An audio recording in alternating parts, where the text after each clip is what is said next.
Welcome to Washington Whispers. I'm the editor, Paul Bedard. Well, a belated Happy Veterans Day to all our soldiers, sailors, and pilots out there. It was a very big and unfortunately sad week on that front. With the Fort Hood shootings and all, President Obama went to Texas to pay his respects. He even laid his Commander-in-Chief's coin by the pictures of the 13 slain. Now, if you know anything about military coins, then you know the President's is the most exclusive. But there's a new one coming out. And unlike all the others made privately as gifts and tokens, it's from the U.S. Mint. It's the Congressional Medal of Honor coin to commemorate all the medal's winners. Everybody will be able to buy one, and the money will go to fund the Medal of Honor Foundation. It was the idea of Pennsylvania Congressman Christopher Carney, himself a Navy reservist.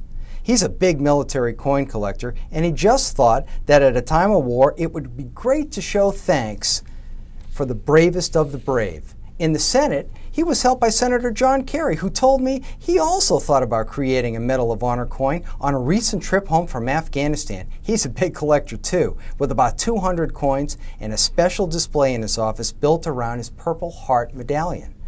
Well, it's done now, and President Obama has signed the legislation, and the $1 silver and $5 gold coins should be available soon.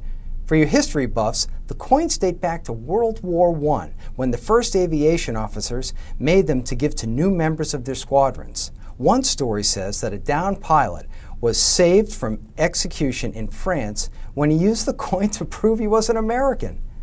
As usual now, on a different issue, there's a ton of fallout from last week's elections, and Republicans sound like it's going their way, and a Gallup poll seems to back them up.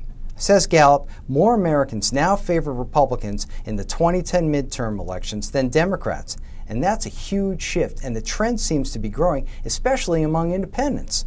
What's more, a growing number of Republicans are predicting that the GOP will take back control of the House next fall. Now that's a tall order, and of course, I think the White House will have something to say about that. Now, did you hear Bill Clinton recently say that he would have preferred to remain president until he died or lost election? Well, we asked our pollster, Cinovate eNation, to see if the public likes the idea of changing the standard presidential term of up to 2 four-year periods. And here's what they found out. Most, 66%, say they like the term limit just the way it is. 14% said they'd like it changed to 3 four-year terms, kind of like FDR. 12% said just eliminate term limits, just like Clinton suggests he wants, and just 8% said they thought it was a good idea to shift to 1 6-year term and out. All right, now some shorties.